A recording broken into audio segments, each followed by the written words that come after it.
Warning: this episode contains details that some listeners may find disturbing. Welcome back to the show. Today, this episode is a re-release of an old episode. I'm very excited to say we have a lot of new listeners recently, and I mainly wanted to do this with the case of the Sodder children because I've gotten multiple messages over the last month. Two. It's not like I've gotten dozens or anything, but I've gotten 2 messages saying you should cover this on your show, and guess what? I have. This is a popular story. It's covered in a lot of content in this genre, and I'm proud to say I think we go into more detail than a lot of other content presents. So without further ado, here you are, a re-release with some minor edits of The Curious Case of the Sodder Children. Enjoy. December 24th, 1945, Fayetteville, West Virginia. The Sodder family, George and Jenny, and 9 of their 10 children were celebrating Christmas Eve. Some of the youngest children asked to stay up late, and it being Christmas, their mother approved. Around 1:30 a.m., Jenny would wake from the smell of smoke. She got out of bed and found a fire spreading quickly through the house. George and Jenny and only 4 of their children made it out alive. 5 of the Sodder children had been stuck upstairs, and drastic efforts were taken to save them, but all failed. After the fire, the Sodder family was stricken with grief, but it wasn't long before the Sodders began to notice that certain details didn't add up. From missing remains, cut telephone wires, contradicting reports from authorities, and rumors of the children being seen alive after the fire, the Sodder family believed the kids were not in the house during the fire and could still be alive today. This is a study of strange.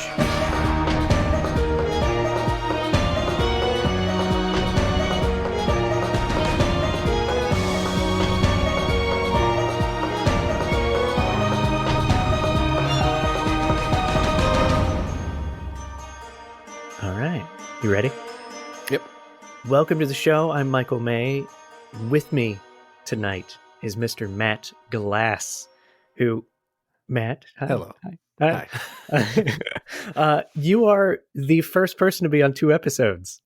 Yes, I did it. Yeah. You made a name for myself. Yeah, you told a story on our Scary Stories, Terrifying Tales Part 1, and now you're on an episode, so you're the first to do 2, and you composed the theme music for the show, so you're part of. So I'm in every episode. If you're really it's true. It is true. You are part of every episode. Well, thank you for being on. I've been wanting to find an episode for you. Yeah, I have no idea what's coming. It's great. Nice.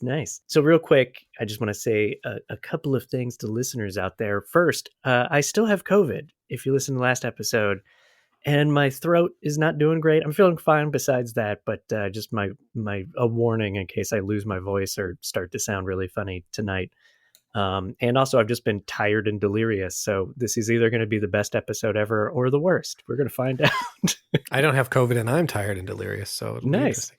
No, this is going to be fun. Well, thank you, everybody, for listening. If you enjoy the show, make sure to subscribe, rate, and leave a little comment. Leave a little review. You can even just say, hey. You don't even have to say good or bad. But leaving a review is very, very important for podcasts, so please do that. All right, so Matt, who's with us today, I've already mentioned he composed the theme music, but you are also a filmmaker, a composer, an artist. You do a lot of cool stuff. I do stuff, yeah.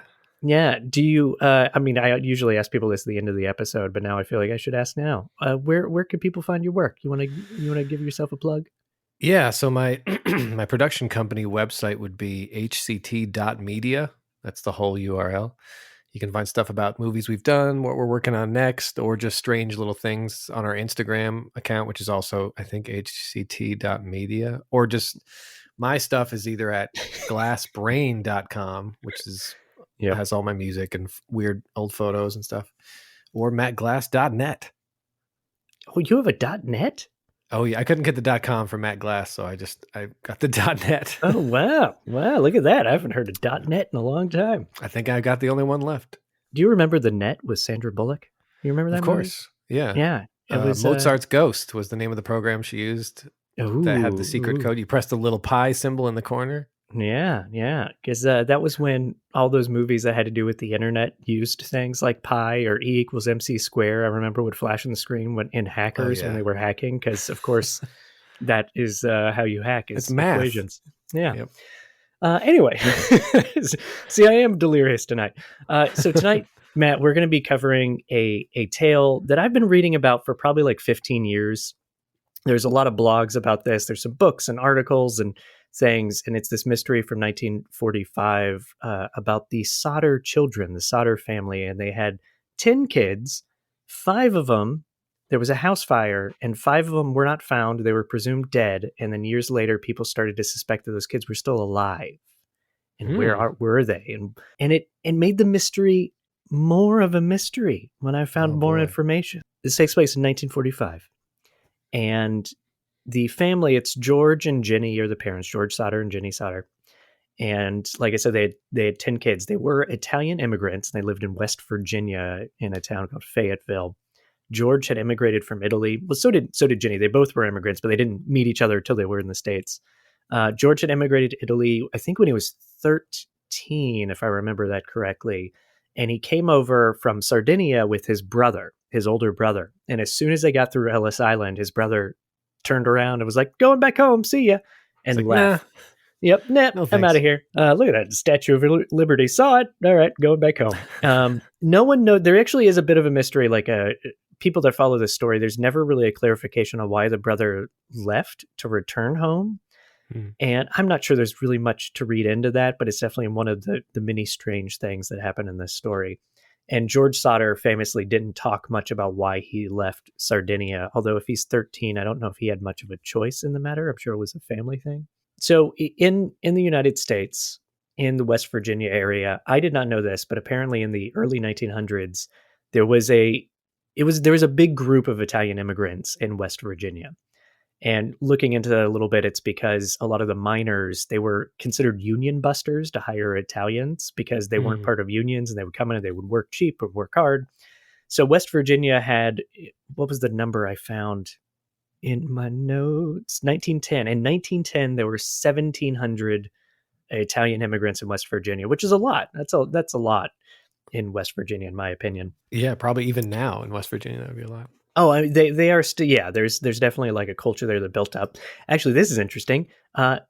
West Virginian miners, Italian miners, popularized pepperoni because they would bake it into bread to take it as their lunch. They would like pack it away and take it for lunch down in the mines. I'm And a that big popularized pepperoni fan, so now Oh, I know there who you to go. thank.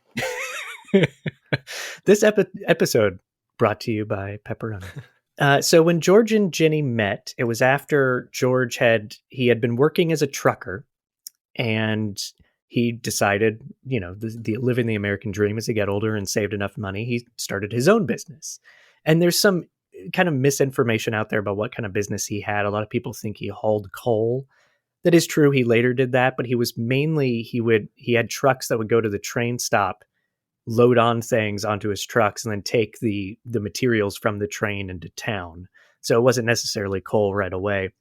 So yeah, he started his own trucking company after a while. This is how he met his wife. It was like on the road, stopped at a shop somewhere that her family owned. And like I said, she was also an Italian immigrant. They had 10 kids: Sylvia, Marion, John, George, Joe, Louis, Jenny, Betty, Martha, Maurice. I think that's everybody. I feel like some of those kids have the same name. Did I hear Jenny twice in there?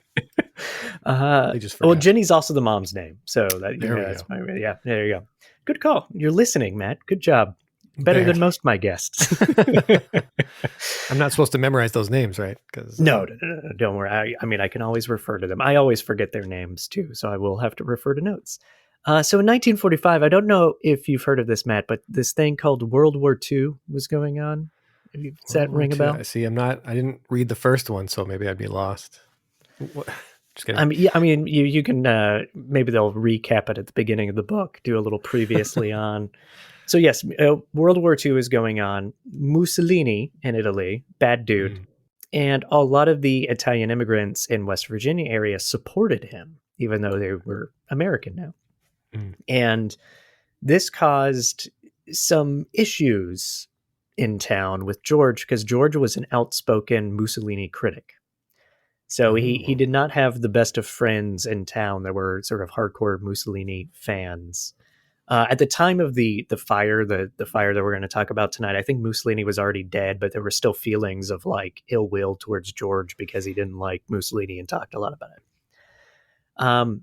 There's two popular stories on all the blogs and Reddit posts and stuff about this tale that happened before the fire that people put emphasis on, and rightly so, honestly. The first one is that this man, we don't know who, or at least I couldn't find out who, someone out there probably knows, was coming around the property, George's house, looking for work.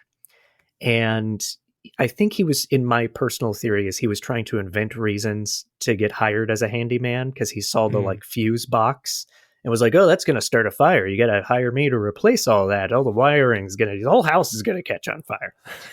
And George was like, no, this is all new wiring. We just had a stove put in and the power company had to come out and rewire and everything's up to code. And he was apparently, it still put him off ease. It's probably not a figure of speech, but I have COVID, so I'm just going to blame that. I like it. It is now. Yeah. So George actually called the power company and they were like, no, you're totally safe. You're totally fine. And so it's just it's an interesting precursor to what may happen. Let me back up a little bit. The house that they lived in, and George built it. It was a 2-story. It also had a basement, timber frame house, and it was not particularly large. The master bedroom was downstairs, as well as like a living area, an office, and then upstairs. And a lot of the stories you read, they call it the attic, but it's just upstairs. There were 2 rooms, and those were the kids' bedrooms. The boys had one room, the girls had the other. The other popular story that happened as a precursor to the fire is a story of an insurance salesman that comes by and got into an argument with George. This story is one of the reasons why I wanted to see if I could research more, because this story seems to be like its local rumor. And I did find more information about it. I am going to save the details for this story until the end of the episode, but we're going to do a scene. This is our first scene. You got that email, right? Yeah, let me see here. You and I are going to do a dramatization. This is not what happened. This is the common story of what people say happened. And a lot of the lines in this actually are true, but there are some details. Again, I'm going to save it for the end of the episode. Or towards the end of the episode. Do you want to read George Sodder or the insurance salesman, Matt? I got to be insurance, dude. I think that's a good casting for you. All right. So again, dramatization of something that people say happened before the fire. So it is the Sodder house during, I'm just going to call it a lovely day. I don't know. And the doorbell rings. Yeah. And George Sodder opens the front door to his house to an ambiguous insurance salesman smiling back at him. Hello? Mr. Sodder, I presume? Yes, and you are?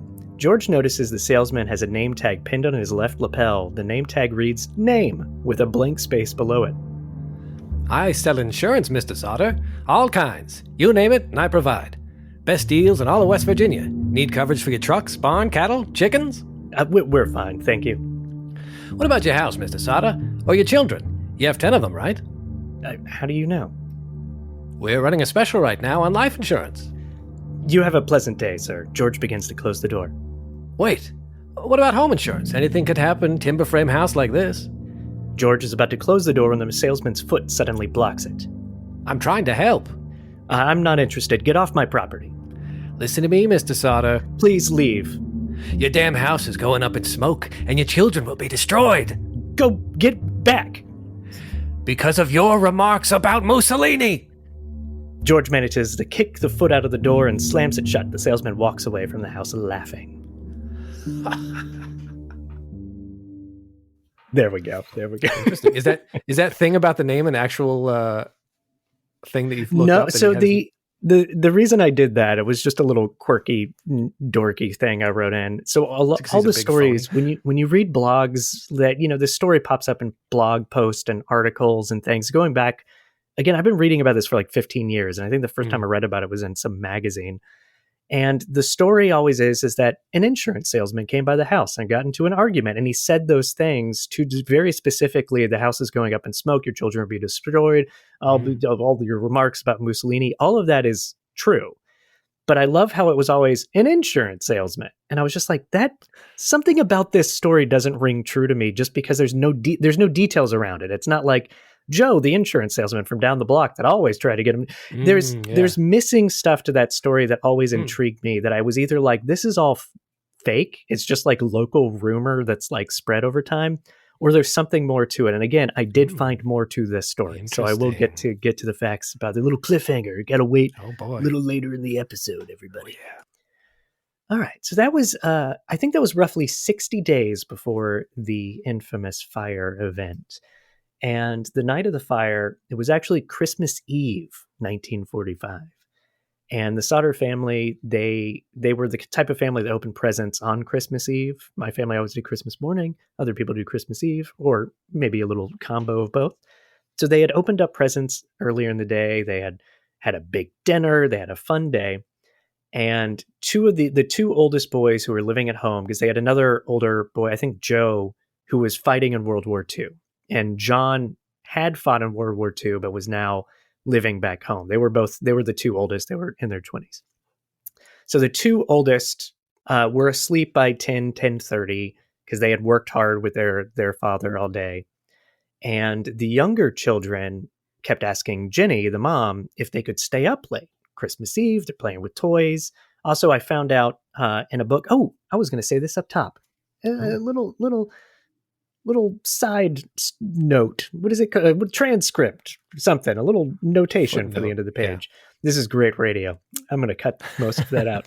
Never. I wanted to tell people my main source for information tonight. I read two books and one that I came across kind of late in my research, and I'm so glad I did.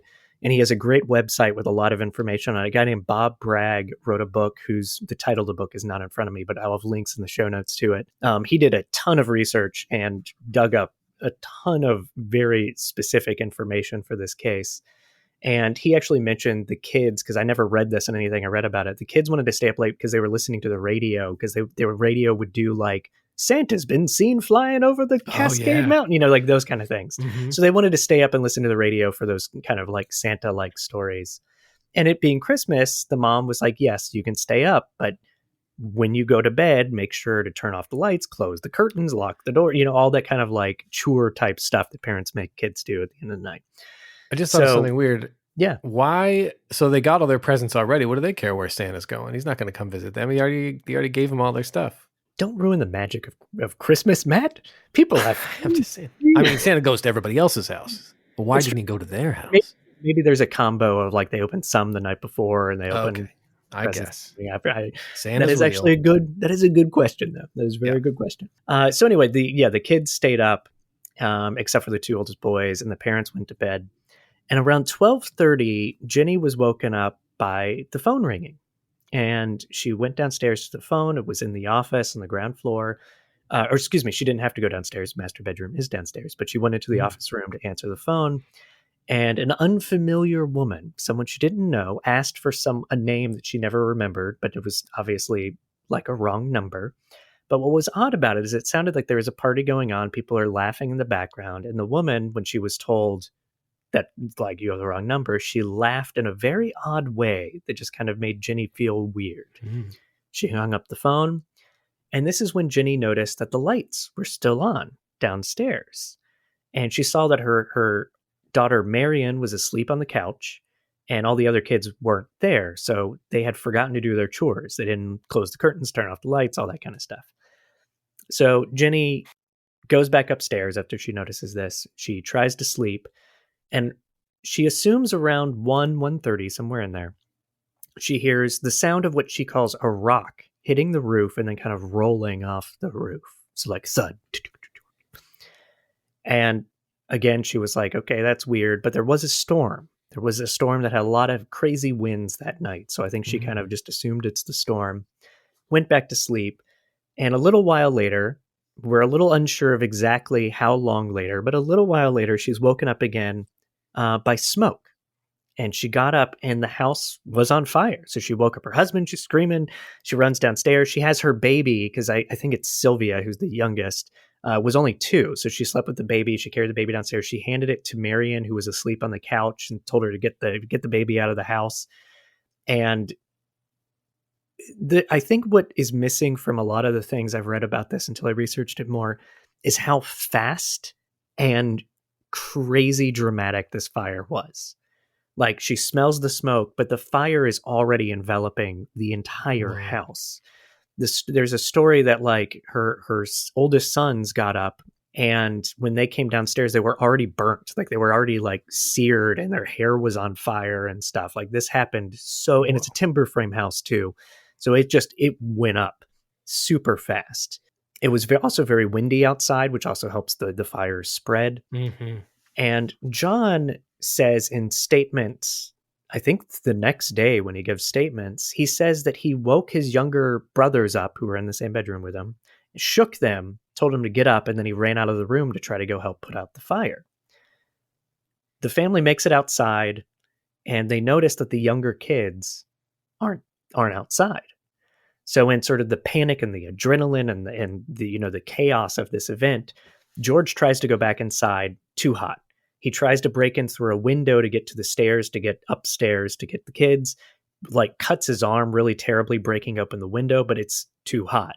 So he decides to get his trucks. He has 2 of his hauling trucks sort of in the barn there on the property, and he couldn't get his truck started. And because he was going to pull them up to the window and climb on top of the truck to get in the bedroom. So it's too late. They can't get the trucks. Oh, the one thing I'm also forgetting to say that always comes up is a ladder. There's a ladder that George specifically said it's always in the same place, and the ladder was gone. Didn't know where it was. So it's very odd. Suffice to say, very quickly, they realize there's nothing they can do to save 5 of their children that are inside. And it's the 5 youngest except for the baby. It's Maurice, who's 14. Oh, yes, our question? No, that's the weirdest part right now. Yeah. That it's all the youngest kids, because they're not. It's all the youngest, and they room. were the ones that asked to stay up late. Which that's something that occurs to me a lot in this story. So it's the 5 kids that asked to stay up late. Yeah, because there's not a room for young kids and a room for old kids. There's a room for boys and a room for girls. So it wouldn't make sense that they'd be up there. Exactly. So Maurice 14, Martha 12, Louis or Luis 9, Jenny 8, and Betty 5. Yeah, there's nothing they could do. The house went up in smoke. So Marion, the daughter that was asleep on the couch that saved the baby, took the baby out, she had run to a neighbor's house to call the fire department. The operator, because at this time in this area, you basically call the operator, like, operator, give me the fire department, that kind of thing. Also, most houses back then, this has come up in like 3 of the stories I've now done on the podcast, and I haven't gotten a chance to talk about it. They're on party lines. Do you know what party lines are? Yeah, I think my mom had a party line when she was younger, which is crazy. Yeah. So you basically share the same phone line with other people that may be your neighbors on the street or wherever. So literally where the line is, that is your phone line. So you could pick up the phone and find, your neighbor Bob next door is online, not online, but on the phone. Yeah, it's pretty crazy. So anyway, the operator didn't answer the phone. Marion runs to another neighbor's house, and that neighbor also couldn't get a hold of the fire department. There's a couple different stories here that happen. Some say that neighbor then ran to the fire department. Other stories say someone finally got through to the fire department on the phone. Both may be true, because I think enough people knew that this was going on, that like everybody's trying to get the fire department. The fire chief was a guy named F.J. Morris, and he was the only one that I can tell was actually at the fire department that night, because it was primarily a volunteer fire department. A lot of people are off fighting in the war. So a lot of small town fire departments don't really have people on staff. Now, the fire department is 2.5 miles away from the house, but they didn't get there. And again, this is like 1:30 in the morning when the fire starts. They didn't get there until 8 a.m. And there's a lot of issues with this. There's a lot of excuses by the chief, gave a lot of different excuses why it took him so long. One is he was already told that, like, he said people said the house was already gone, so there was no reason to rush. It's like the house burnt so quick The house apparently burnt down in about 30 minutes. So it did happen very fast. But still, it's not an excuse to not go. It's like, The other it's one is, probably fine now. it's just out. fire. It's just fire. The other thing is the way this volunteer fire department worked is one person's there. If there's a call that comes in, that fire person calls another fireman, and that fireman calls another fireman, and that fireman calls another fireman. They don't it's not one guy calling everybody. It works down a line. And so when there's issues with the operator, when there's issues with weather and Christmas Eve, I just don't think he had enough people to go. He also claimed he didn't know how to drive the truck or couldn't drive the truck. So he had to wait till someone showed up that could drive the truck.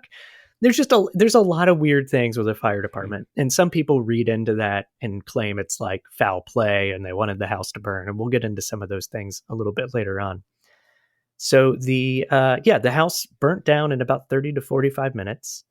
And because there was a basement, most of the ash and debris kind of fell into the basement. And nothing of the house survived. So when the fire department did show up, they show up around 8 a.m.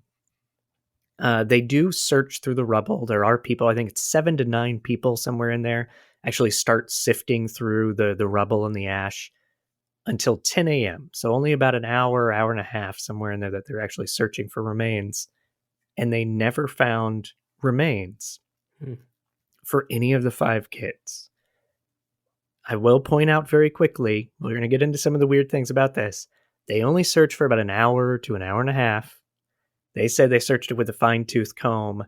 There is an article that will be in my show notes, a link to it, that's from 2003 with a woman who investigated this case. And she interviewed a fire marshal or someone that knows this world. And they're like, if there was a fire today and we would have to go through to investigate the fire, all the ash and debris, we would do it in 3 days. We wouldn't do it in an hour and a half. Yeah, that doesn't really make So there's sense. not a lot of time they did spend. However, even in the short amount of time, they did not find remains.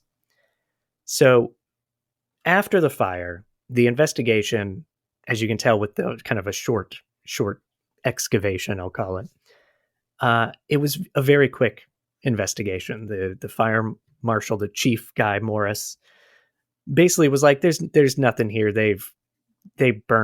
House burnt down, kids are in it. It's really sad, but that's the only explanation. So I think they're dead. And everybody kind of went along with that because that was a terrible fire and you had to get out of there instantaneously. And it's these things happen. It's very sad, but these things happen. I don't know if I could trust. I don't think I could trust a fire chief who can't drive his own truck. That's true. That is true. I don't know why you have a fire chief that never learned how to drive the truck in the first place. The county commission, I think it's a county commissioner. There may be a wrong title there. I wrote down in my notes. But this guy showed up the day of the fire, and he basically convened. It's freezing outside. Again, there was a windstorm, an ice storm, and it's cold. It's Christmas now at this point. People don't want to be there, and there are people there. Mm-hmm. So he convened kind of hey guys, we're going to do a little inquest right here and just nip this in the bud, get rid of all the bureaucracy and kind of do this quick. He convened a jury of people that were there to be all right, so no bodies, but they're down there. The kids died, right? It's fire, accident, blah, blah, blah. And everybody's yeah. And so they they just kind of quickly were yep, fire, accident, dead kids.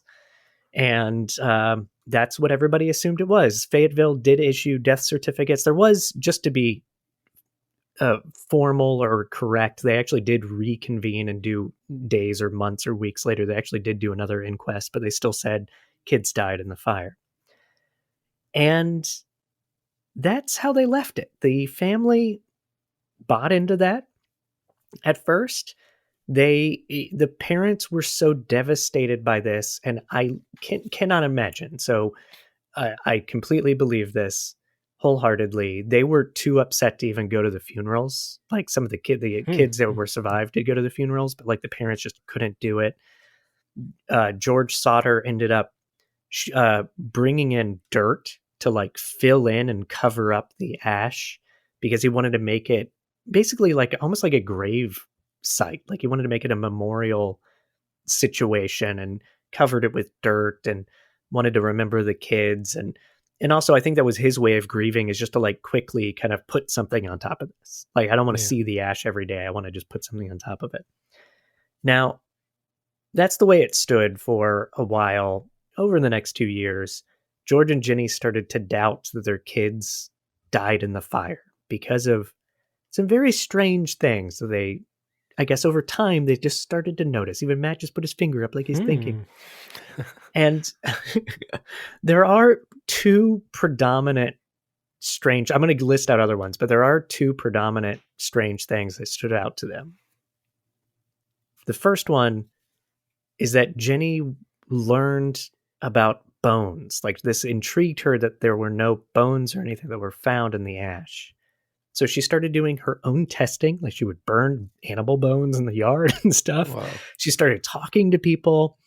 And it turns out that to disintegrate bones, you have to burn them at roughly 900 degrees Celsius or more for 2 hours. I should have written down what that is in Fahrenheit because it's hard for my brain as an American to figure out what that is. A lot. But it's a lot. It's very hot. And it needs to burn for at least 2 hours at that temperature for like the bone to really crumble down. And the fire was too fast for that. It was too fast, and it may not have even gotten that hot from some of the things that I've read. Now, the ash was still smoldering when the fire department showed up at 8. Like, they still had to water it down because it was still hot, but it still wouldn't have been that hot. Yeah. So there is some doubt that remains would have just gone poof. The other thing is that other stuff was found that would have also burnt in those kind of temperatures, like books and pieces of furniture and things like that. Wow. Did survive and were in the ashes. So you would expect stuff like that to be along with remains of bodies. Now, some say to this day, there are some that say that George kept gas or oil in the basement because he would work on engines down there. He denies that. He was like, I never kept that stuff in the basement. According to his son, John, they did work on engines and stuff in the basement, but that doesn't mean they stored gas. Like, that's not a good place to keep gas, not even for the danger of it, but like the fumes and stuff. They had a barn with the truck, so I would imagine that's where gas was. That's where you would take the gas out before you take the engine out or whatever. And I think, if they're working on engines in the basement, it's probably because of weather and stuff. Like, you're not taking everything down there. It's just more comfortable at night if you're working on engines and stuff. Yeah, I imagine you want it to be as light as you can to get it in the basement, so you're not going to have a whole tank full of gas or whatever. Exactly. So then the second kind of predominant strange thing, besides the remains not being found, is that John, their son who woke up, his testimony that like first day is that he kind of shook his siblings awake. But he later changed that and said he just called to them and he couldn't see them through the smoke. And that's an important distinction to make. And I'm actually going to read a quote of his that he gave in one of his interviews or testimonies or something. So this is John Sodder, who is the oldest kid in the house that evening. Mother and father went to bed about 10:30 p.m. We went to sleep upstairs about 11:15 or 11:30 p.m. We had everything ready for Christmas. There was a set of Christmas lights in the window of Mother's bedroom. George Jr. woke me up and I came down expecting to help put out the fire. When I got to the door, flames were already there and I couldn't get back. Fire had swept from the place where the desk was to the front door. George had started trying to wake the others, but I guess they either didn't wake or didn't move fast enough. I think somebody set the fire. So he's not saying anything there about like missing kids, but he also isn't saying that he saw them. And he also says very specifically, I think somebody set the fire. The two connected but separate mysteries of this whole case are, was the fire set on purpose? And were the 5 missing children dead, or were they taken out of the house before the fire? And yeah, there's a lot of details to this. Some I've kind of skipped over, but I will I'll try to circle back to most of them here as we go into more of the details. But that kind of I'm thinking about the chores not being done that you mentioned. Like, there's that possibility they were gone before she had woken up that first time. or whatever. You're picking That's up on good interesting. details, Matt. Yeah. You're picking up on good details. That's why there's this one's tough. This one's tough. So let me also mention two other. This might literally be in the list I'm about to read in my notes, but just in case I forget and it's not written down, the trucks wouldn't start. The two trucks that he wanted to climb on top of, they wouldn't start. Also, after the fire, it is found that the phone line was cut from the house. They also the investigation that happened way too quickly. They just assumed it was because of the fuse box. They thought it started in the office on the other side of the wall where those fuses are. Where that one guy was like, "Oh, it's going to start a fire one day." That's what assumed happened. But there are some strange things outside of even the kid stuff. There's some strange things around the fire itself and the wires. There's just a lot of strange things. The family, even the descendants, still to this day claim that their siblings are nowadays their great uncles or whatever you would call them. They never died in that fire. The family is full-heartedly believes that those kids survived, were kidnapped, were taken, something like that. And they even put up a billboard on the property that was there for decades and decades and decades that had pictures of all the kids. And the billboard had words and information about how to contact them with details or if you know who did it. And it also claimed a cover up by local authorities. And that was on the property up until, I want to say, like 1990, maybe even later than that. So it was up there a long time. So anyway, my list of strange things. I diverted. So the kids that didn't come down were the same 5 that asked to stay up late, which you've already commented on, Matt. Very strange. Chief Moore, again, these are a little out of order. I just sort of wrote down strange things as I was thinking about them. Chief Morris, the fire chief, claimed he didn't know how to drive the truck. He claimed the house was out of his jurisdiction at one point, and basically kept making excuses on why it took him so long to get there. 2 sons of the Sodders saw a man watching their house and watching the kids before the fire, like weeks before the fire. Sometimes you read this as like a man in a van watching the kids. I could not confirm a van or not, but definitely. Did they have vans back then?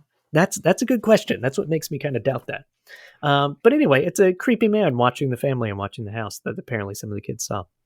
The man that came by looking for work that claimed the house is going to catch on fire with the wires. The life insurance salesman that got into the arguments the house is going to go up in smoke. There's the strange call at 12:30 that was the wrong number. Oh yeah. So there's a couple of contradicting reports here. Jenny, the mom, said when she got up with the fire, she said the lights were not on anymore, which actually means maybe there was faulty wiring. George Sodder, the dad, when he got up, he said the lights were still on, which means it wouldn't be a fire with faulty because of the wiring. So that's interesting that they both have sort of contradictory things, although it is a highly dramatic, intense moment. So you're noticing different things. The phone line was cut to the house, not burned, but cut. And that ties into something. I'm also going to leave a cliffhanger on that. It ties into something else I found out about this case that I'm super excited about that I will share later on too. After the fire, Sylvia, the youngest daughter, ended up finding this strange object in the yard. And George thought it was a napalm hand grenade thing, something they call a pineapple. So it's literally like a hand grenade, but it's like, creates fire right away instead of explodes. During the fire, witnesses saw a man enter the garage and steal things while the fire was going on. They also think that he may be responsible for the ladder being moved. I was going to ask about the ladder if they ever found it. I guess not. Yeah, they did. They did find it. It was sort of like nearby, but it was down a ravine. And that ties into the cut phone line that I'll talk about later too. Yeah. Also, 2 I forget what they're called, but it's basically like chains and hooks that help lift engines and things that were in the garage. Those were stolen from the garage.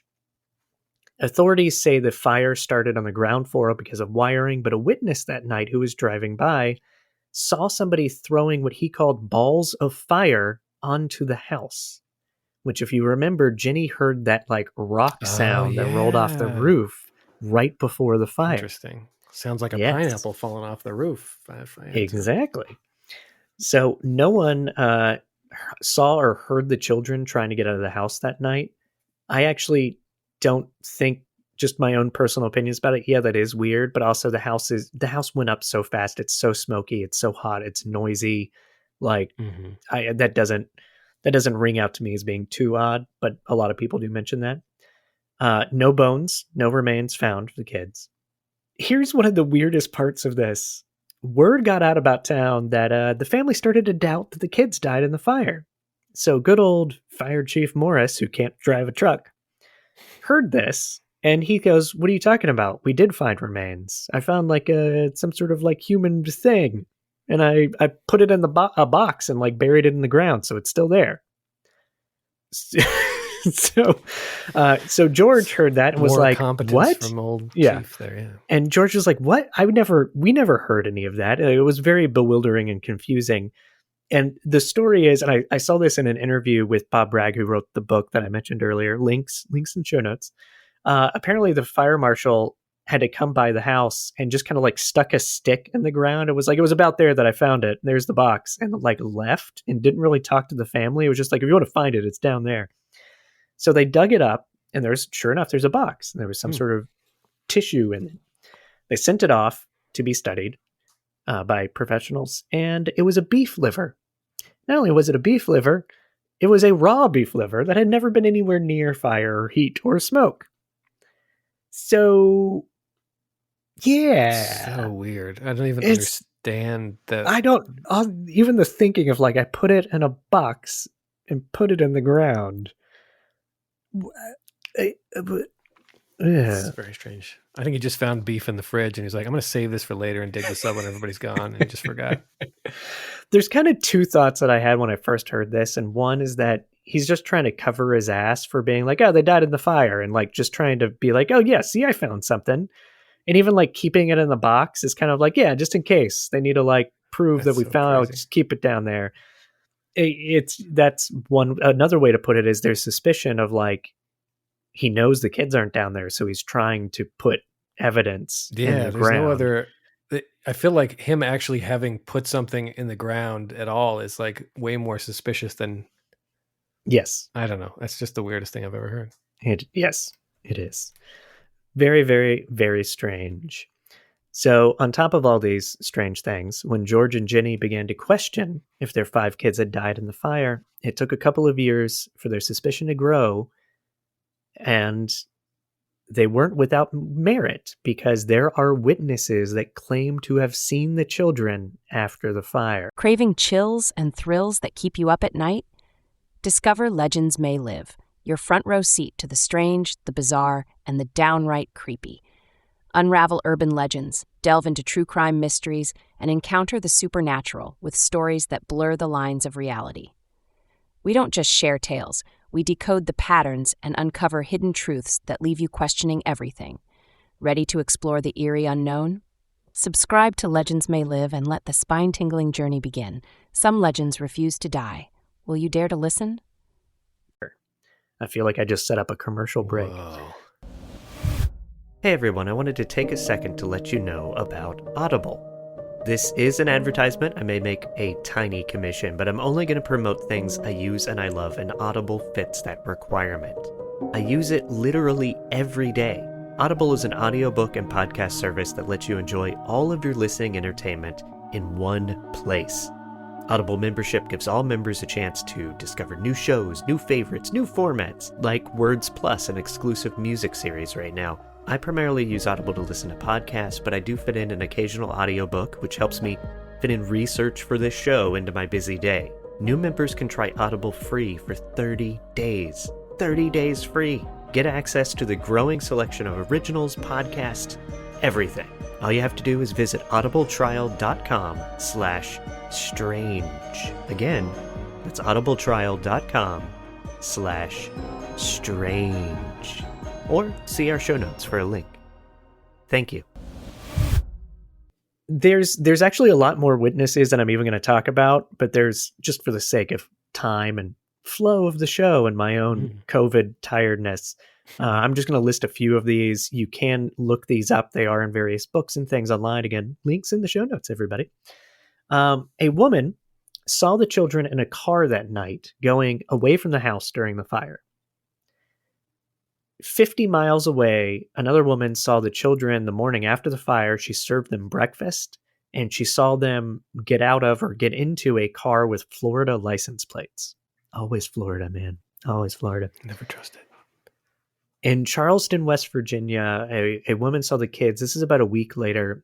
She saw the kids with 2 women and 2 men. She claims they were all of Italian descent or Italian immigrants. And she was trying to be nice and have fun with kids, and she was trying to talk to the kids. And one of the men saw her trying to communicate with the children, and he got really aggressive and like pulled the kids away and pushed her away and was like, "Don't talk, blah, blah, blah." And this was at a hotel, by the way, and that family had left very early the next morning before anybody had a chance to talk to them more. George Sodder, the father, he began doing kind of like his own amateur investigation. Every tip that came in, and there were lots of them for many, many, many decades, he would follow. He would actually travel and go meet people and find people, call, and he hired 2 different private investigators at times. He investigated all of them. None of them ever led to any solid proof that the children were alive or any of the people that were claiming to be the Sodder children were Sodder children. An example of this is he saw a picture of a kid in a New York newspaper that he thought was one of his children. And he ended up going up to New York and like trying to find the kid and talk to the parents, and it ended up not being them. The Sodders actually asked the FBI for help in 1947. J. Edgar Hoover himself replied that it wasn't his jurisdiction, but if the local law enforcement asked for FBI's help, he will provide it. Local law enforcement declined the help from the FBI, which is also kind of weird. The FBI actually did get involved with this case years later, but it was more in the like, oh, if it was kidnapping and they went across state lines, then it's FBI's jurisdiction. So they looked into it, but they never found any evidence of anything. So it wasn't a very long investigation. So one of the private investigators that was hired, a man named C.C. Tinsley, he found that a member of the coroner's jury that said the children died in the fire was the same man that threatened George Sodder at the doorway.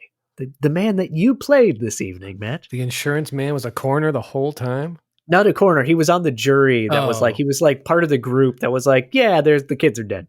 He was like on the jury that kind of have to sign off on I see. things of that crazy. nature. Yeah. That is also crazy. The C.C. Tinsley, the private investigator, I think he's the one that actually heard the rumor that the chief found this thing and put it in a box and buried it in the ground. So I think he's the one that uncovered that whole story. In 1949, the family paid to excavate the ground where the fire was to look for remains again. This time they actually spent, I think, 2 days. Still not long enough, according to the expert on how long it should take. Like it should be like a week or more to actually investigate this. But they did take 1 or 2 days, dug up the ground, and they found bones. They found very few, but it's pieces of vertebrae. And so they sent that off, and a pathologist named Oscar Hunter with the Smithsonian, I think he was the one with the Smithsonian. I could have my notes backwards there. But anyway, a pathologist looked at these things, and he claims they were from a 16 to 17-year-old person. The oldest kid that was dead was 14. That is kind of close enough if you want to think about it. However, the bones weren't near fire. They were not burnt. What people deduce from this is that when that dirt was brought in to dump on top of the property, it was actually brought in from somewhere else. And that kind of contaminated the scene. So those bones are probably from that dirt. Oh, interesting. Yeah. And also a lot of people in West Virginia, I think still to this day in certain parts of West Virginia, they bury people like in the backyard. Like that's the family grave, you know? So it's not that odd to find a few. And also a lot of other people that investigate situations like this have claimed if you find pieces of vertebrae, you would find other bones too. And the fact that I didn't find them, I think it's from the dirt being brought in, but it's still interesting. Yeah, they actually sent the bones back to George Sodder, but no one knows where they are now, so we can't run DNA on them because that's still a worthwhile cause, I would think, but no one knows where they are. So it's weird. They're like, oh, you can keep these bones. They're human bones, but you can have them back. I mean, what are they going to do with it? But this is true. I don't know how that works. Yeah, it is weird. It is weird. I found these interesting. I don't know how much this actually lends to any sort of investigating any of it, but I thought this was really interesting. In November 1949, there's a newspaper story in the Charleston Gazette that says that 5 people were about to be arrested in connection with the disappearance of the Sodder children. And a similar story appeared again 4 months later, but no one was ever arrested. So I don't know if that was just writers listening to like a local gossip in a bar and be like, yeah, that's a good story. And like doing that kind of thing. So there are some really interesting things that the Sudders found over the years, and I'll just do 2 of them. They received a letter from someone that actually claimed to be Maurice, their son, 20 years later. And of course, George, following him on all the tips, followed up. And the guy ended up saying, no, I'm not Maurice. What are you talking about? So we don't know what that is about. We don't know if the guy got cold feet or if he was playing a prank or someone was playing a prank on him, that kind of situation. 1968, this is the big one. This is the one you read all the time about with this case, is the family received a photograph in the mail. No return address, but it was postmarked from Kentucky. And there was a man on it who had the very same features as Luis, who was the youngest. I think it was the youngest boy that passed away that evening, or allegedly passed away that evening, who was 9 at the time of the fire. So it's a picture of him, but like as an adult, like this guy who's probably around 30. And on the back of the picture, it says, Luis Sodder, I love brother Frankie, ill boys, A90132 or 35. We don't know what that means, but that's what's on the back of this. Sounds like picture. A great rap group name, at least. Yeah. Maybe it was someone trying to come up with a cover for the rap album in 1968. I don't know. Sent it to the wrong address. The things that keep popping out to me is weird, and it feels weird because, like, you know, I'm sure some of these people are still alive, like the living children. But it seems weird that right afterward, the family buried the house, basically, and then maybe a couple months, I think maybe you said, after they started to doubt it, but then they waited 2 years to unbury it. They waited longer than that to unbury it. 1949. Oh, so that's right. It wasn't 4 years later, but they started investigating before that. But it was 1949 before they like dug it up. Yeah, that seems like if you were starting to question it, that would be the first thing you do. That's a good point. I also think that. Like if say perhaps this is a random thought, but if say perhaps a child or one of the children or something or all of them were killed in some other way and buried somewhere else, not in a fire. Yeah. You wait however long you think it takes for bones to decompose before you go and toss them back in the grounds. I don't know. That doesn't really make any sense. Oh, that's devious. It just seems like maybe, I don't know. It's interesting. Yeah, I mean, look, there's so many interesting things about it. This has all the right ingredients to be one of those. I mean, there's a reason why people have been talking about this for 80 years now, like there's a lot of weird things to it. And even the picture they get of this kid, an adult man that is written Luis Sodder on the back, they follow up with it. They hired a private investigator to try to figure out who it was. They never heard from the private investigator again. They sent him off to go find it, and then he just never heard from him. That to me, because I haven't read anything, like they filed a missing persons report. They bugged him. They found the private investigator's girlfriend and questioned where he went. There's none of that. So I think he just didn't find anything. So he just never had anything to report. But it's another little, piece of spice to the story that just makes it all the more interesting and mysterious. Yeah, they never found out who that picture was, who sent it, anything like that. And again, they were getting a lot of fake reports too, so it may have been one of those things, but it's a very interesting thing. The billboard they put up on their property that had information, they had a reward on it for $5,000. I saw pictures of it. That must have been years later. It was up to $10,000. It may have even gotten higher than that. I don't know. Now, remember, the main 2 questions about this case are, did the kids die in the fire, and was it set intentionally? There's 2, they're connected, but there's 2 kind of questions. And what I'm going to do now, what am I going to do now? That's the end of the show, ladies and gentlemen.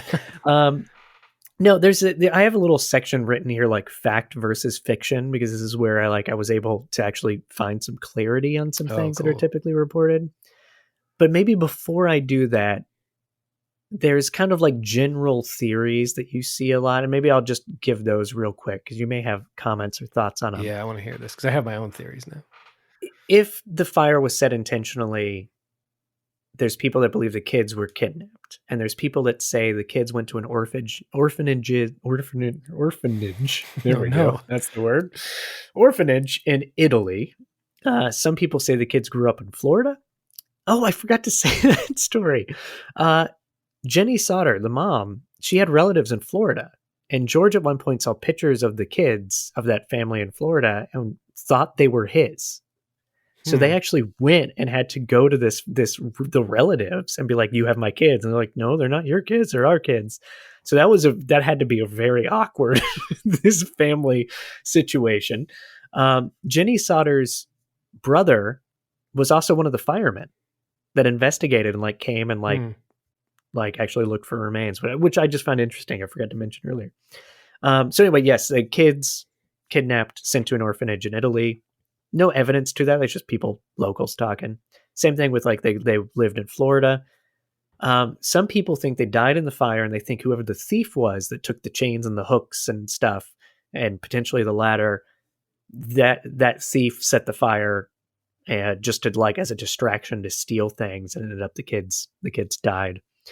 Other theories, and this one's a big one because it ties into my theory, but some people say the mafia were involved.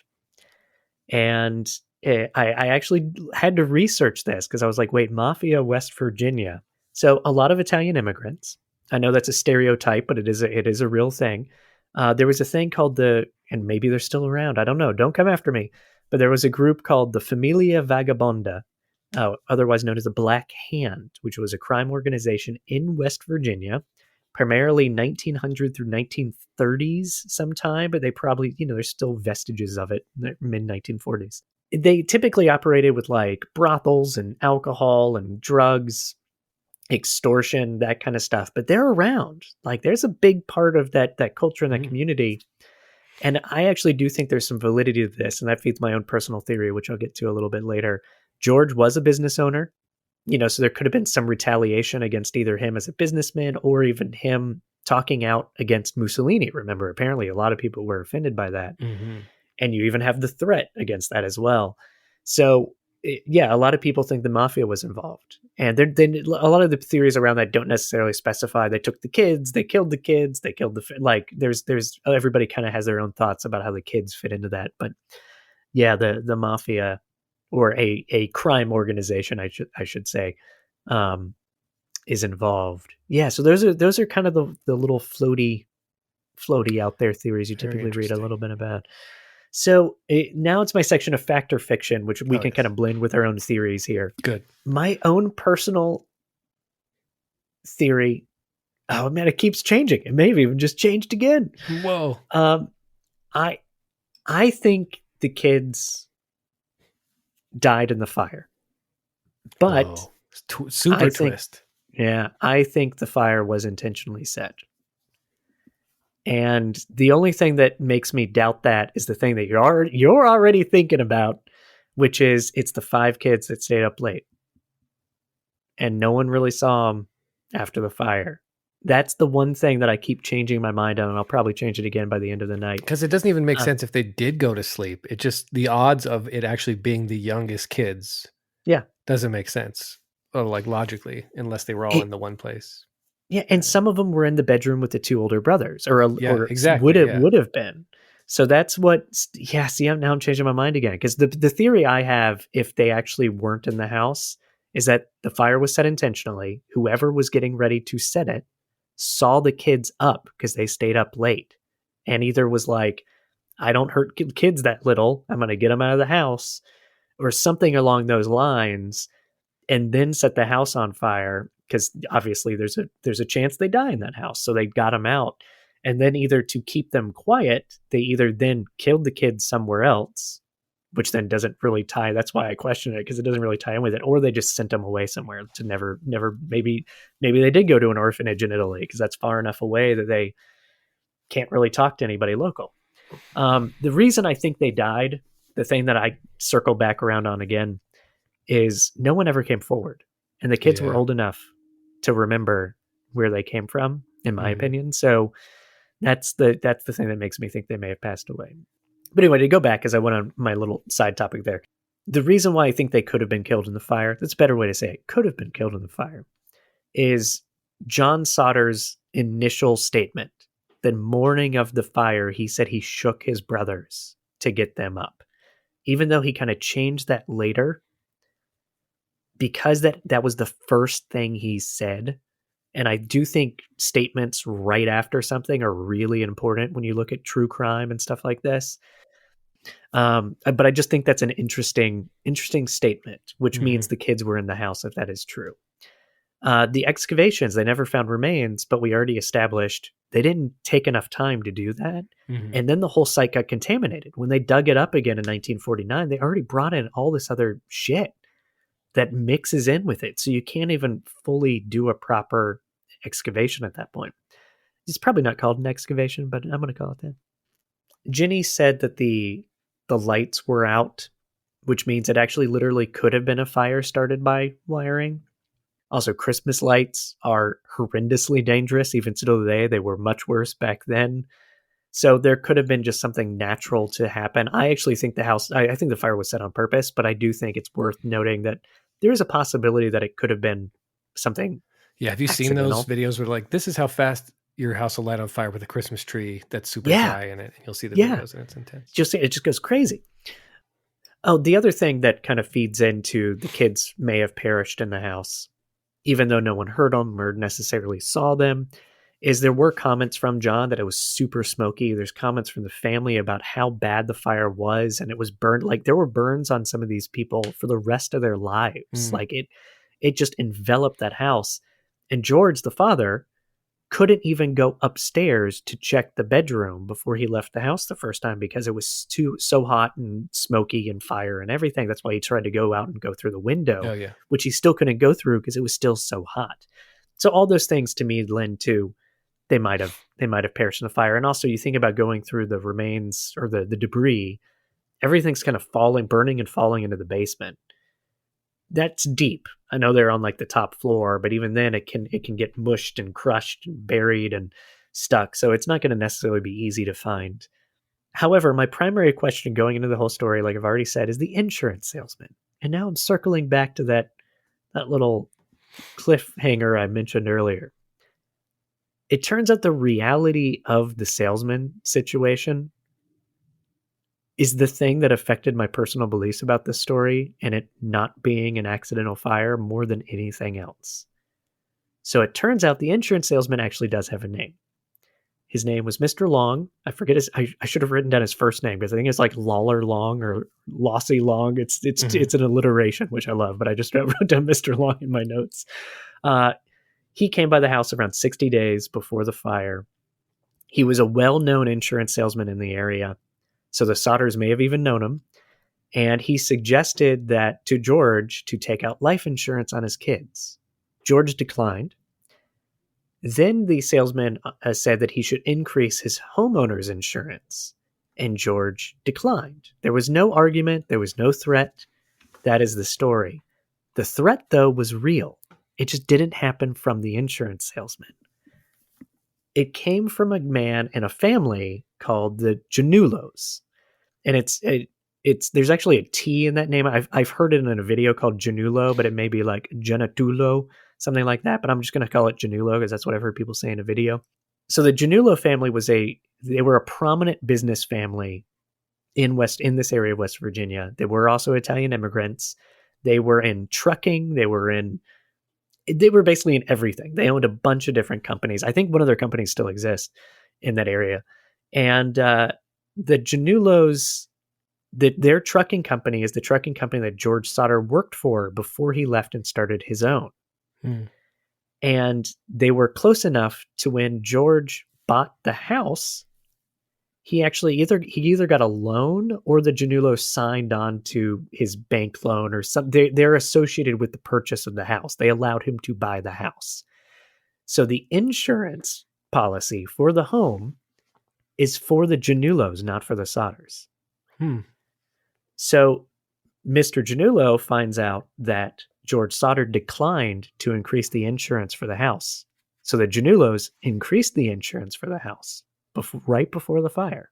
And it's there, and they get the payout if the house, something happens to the house. So when the house burnt down, the Gianulos got the insurance payout. I'm not saying this is like an insurance fraud thing. I think that is part of it, though, because the Gianulos were pissed that George didn't get the insurance thing. So they were mad at him. And apparently Mr. Gianulo is the one that showed up and said the house is going up in smoke, your kids are going to get destroyed, and something about Mussolini. Apparently that's Mr. Gianulo that said that to him.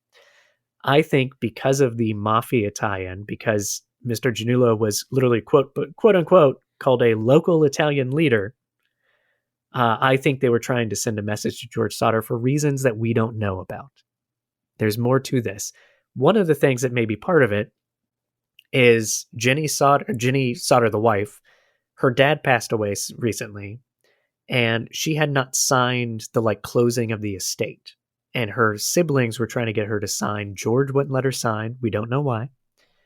And the Gianulo family was somehow involved with that because they were asked to convince Jenny Sodder to sign the closing of her dad's estate. So there's a big pizza pie here. Shouldn't use pizza as a reference because we're talking about Italians, but there's a big pumpkin pie. Pepperoni. It's Thanksgiving next week, right, with pepperoni on it. And there's just all these little pieces, and they're all connected to this Gianulo family. And I have no proof. Don't come after me, everybody. But there's interesting little bits here that just make me be like, somebody was pissed at George Sodder. It could have been for all these different reasons and more. It could have been for other reasons that we don't know about. But I think because of the threats, the person that literally said your house is going up in smoke, because of the witness of the person seeing fire thrown on the house, I'm like, this was intentional. This was definitely intentional. And I should stop there. I should stop rambling on about it because I want to get your thoughts now that you've heard some of these things. This is all great. Yeah. This is my theory, even though, I mean, this is just based on. I love your tone right now. That's all great, but you listen to this. This is what happened. No, this is what, if I was thinking of it as a movie, this is what I feel like would work. So not in any way to offend actual people that went through a horrible thing. So it's the night of the fire, and the kids who wanted to wait up for Santa are downstairs. The mom comes downstairs to tell them to go to sleep because it's Christmas time. Maybe at this point, this family that you have mentioned, the Gianulo, is that what you said? Yeah. One of those guys shows up at the house, and there's a threat of some kind about, I don't know, something about something. About taking the kids maybe, and she doesn't want him to. And there's some sort of fight that happens. One of the kids is killed in front of all the other kids and the mom. As a do you want, I can keep going and I'll, kill all the kids. And it's she says no or whatever. He takes her out and makes her go, and they cut the phone lines. Obviously they make her go and drag the body and bury it behind the house or somewhere far away. And then as they're doing that and burying the house, the house is lit on fire. And there's a fire.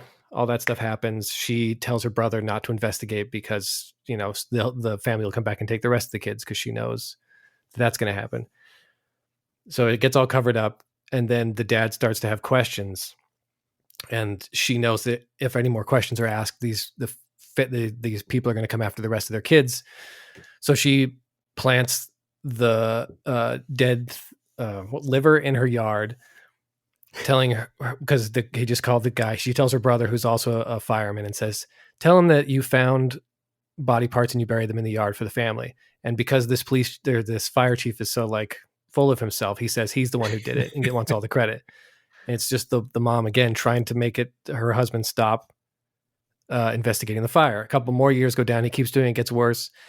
She does the thing she's never wanted to do, which is to go back to where this man made her bury the one child who was killed. She's digging it up. She's horrified. She just grabs the few pieces of the skeleton that's there that she can because she feels horrible. She goes back to the house and buries them in the thing and be like, this is enough. This should be enough to make him stop because it's human bones. He finds them. It's still not enough. He sends it to the Smithsonian. She's like, oh God, they're going to find out and all that kind of stuff. And that's what I think I would assume happened.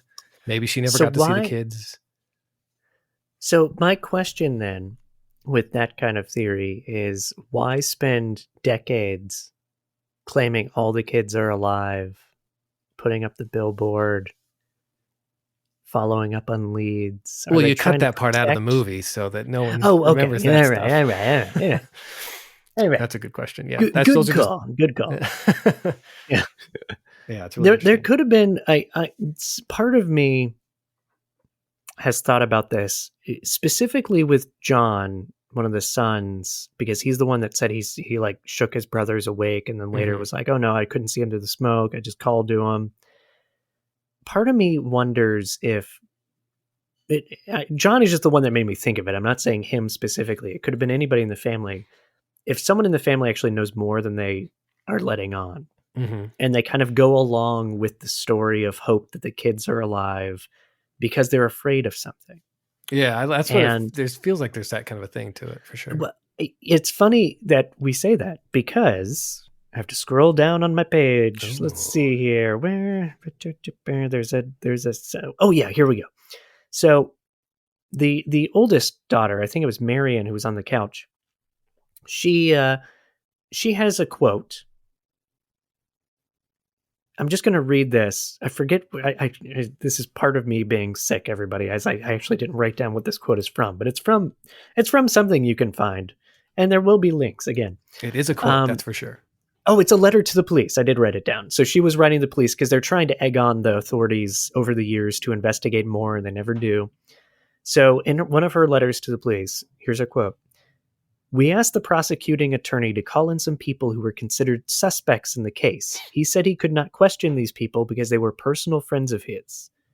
At another time, he said, 'Today they burned your house, but tomorrow they may burn mine, and I have children too.'" Whoa. Boom.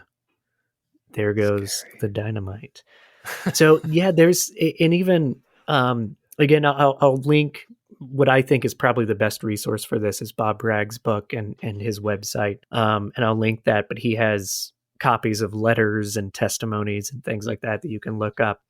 And he has an interview that I found on his website that he actually talked about, like, yeah, still to this day, there are people that will not talk about these things still to this day, 80 years later. So I definitely think something was going on that I think has never come out in all the stories and all the coverage of this, that somebody wanted something. It doesn't answer what happened to the children, but I definitely think foul play was there. I will clarify one thing here too, because this is actually really fun. The cut phone line. Yes. Which everybody's like, oh yeah, they cut the phone lines. They couldn't call anybody. The cut phone line was cut by a guy named Lonnie Johnson. Found his name. He was also had a friend with him named, normally reported as David Atkins, but in some of his work, he called him something else, which we're about to read. Lonnie Johnson was a local guy, and he was hanging out, having fun. It was Christmas Eve, that night of the fire, and he was told about the fire at the Sodder's house. They go over there, and I think he's just some stupid local guy that saw an opportunity. He stole the chain things, the like chain and the hook, the joists for the engines, threw them over an embankment so that he could come later to get them. I also think he took the ladder because that's where the ladder was found. So I think he had the ladder to help get the hooks down, threw the ladder over. He cut the phone lines. In his words, he cut the phone lines because he thought they were the power lines and thought the house would stop burning if he cut the power lines because he thought it was an electrical fire. And there are some weird things with this because he says he cut the lines with wire cutters. And then later on in another testimony, he said he cut them with a knife. There's some weird shit with it. But I kind of believe him. He just seems kind of like a local idiot that saw an opportunity. So we're going to have some fun here. The other, oh boy, I just hit a thing on my microphone that made a fun sound. The thing I put in the email that I sent you. So this is a statement from Mr. Lonnie Johnson. Oh, nice. Do you want me to do it?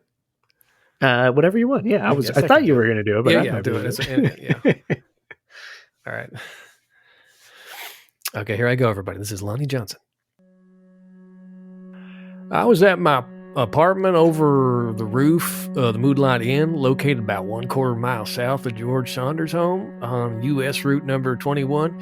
We were having a party that night, my wife and I. Grover Atkins, who was staying there at my apartment with me at the time, Fanny Atkins, and I believe, but I'm not sure, that Alan Janney was there. Also a taxi cab driver whose name I don't remember, from Bluefield, Virginia, West Virginia.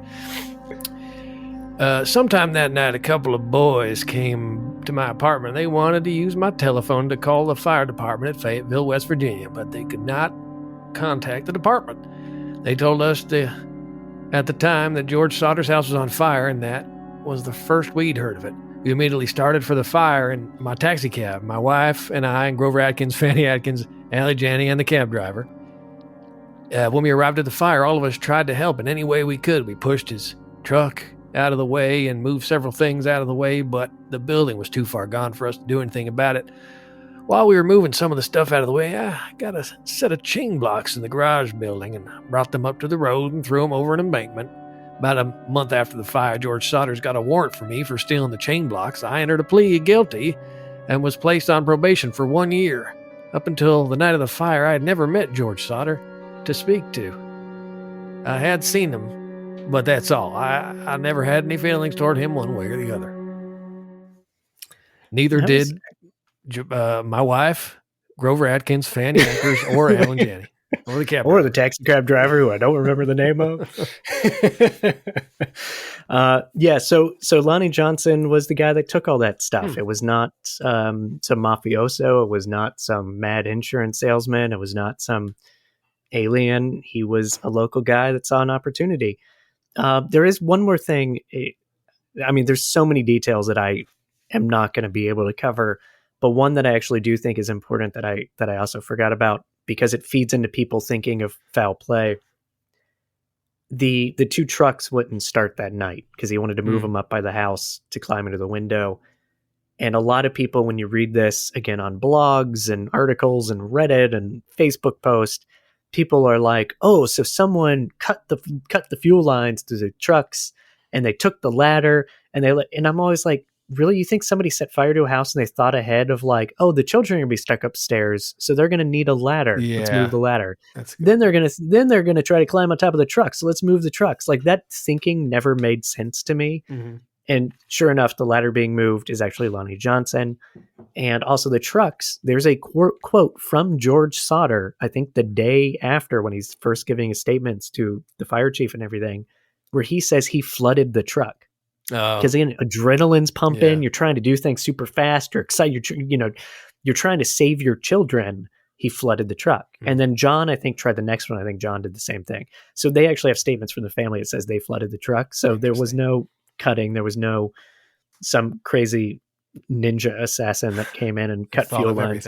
Yeah. That being said, my personal theory is I still think it was foul play. I think somebody set that house on fire for reasons that we are unclear of. Yeah, it seems reasonable. I do think the children were inside, but I could also not be surprised if we found out that they actually grew up in Italy or Florida somewhere. Interesting. The children that are left should take those DNA 23andMe tests to see if anything pops up. Yeah. I wonder, because there are so many relatives that are still around. I bet you some of them have done 23andMe. I'd be curious. Yeah. I'm not sure if we would have heard something, I guess. But yeah. Yeah, it's a big enough case that I think we would have, but also who's looking at that though? Yeah. It may not have been connected because we may not know yet. That's true. So there is, if anybody knows a way to actually check those things, email astudyofstrange@gmail.com. We'll make it happen. If we can break this case open, that would be amazing if we could find some Sodder children around the world. Because it's a 80 years long popular mystery. Popular always sounds weird to say. It's just a well-known mystery with a lot of followers. But that is it. Anything else you want to add? Any other theories on top of theories? I like what you're thinking. I like what's going on in there. Cool. Well, that's the only reason I have guests on, just to tell me they like what I'm saying. Wow. Well, that was It's because of the way I feel right now, the way my brain is. I've been looking at my notes all night, and I don't think I'm registering any of them. So most of this I'm going by memory until luckily I did highlight a few things. I'm like, oh yeah, Lonnie Johnson. But it was really hard to follow my notes this evening, guys. You seem normal from my perspective. Okay, good. I'm just always going to blame COVID from now on. And that way I just lower expectations and knock it out of the park. But no, my voice held up way better than I thought. But looking at my notes is definitely different. Have you had COVID? Nah, I haven't had it yet. See, I haven't had it until now either, but people talk about brain fog. I didn't experience that. This is like day 13 for me, and I still can't kick it. And I think the last 3 days, I cannot focus. Whoa. I have trouble like completing things. It's been weird. It's been really weird. I hope I'm through with it soon. On that note, Matt Glass, thank you so much for coming on and listening to me ramble on about the Sodder children. Thank you for rambling. Yeah. So you already mentioned Glass Brain and how to find you at the top of the show. Check out also Ghost of the Ozarks, which you co-directed, which is on all the streaming platforms. That's correct. Right now. We got Squirrel on Tubi, another film that you're in. That's right. Yeah, that I'm in. I should always remember to say that. Cool. We did it. Well, thank you again, Matt, and I will talk to you soon. Sounds good. See you around. Cue Matt's music now. Yes. Oh, it sounds so good. Thank you for listening to the re-release of The Curious Case of the Sodder Children. Check out Matt's work. He's one of the most talented people I've ever known in my life. Hopefully I'll have him back on the show again soon as well. Next week we'll have a brand new episode, and I think you'll really like it. So make sure you're following the show. Until then, thank you and good night.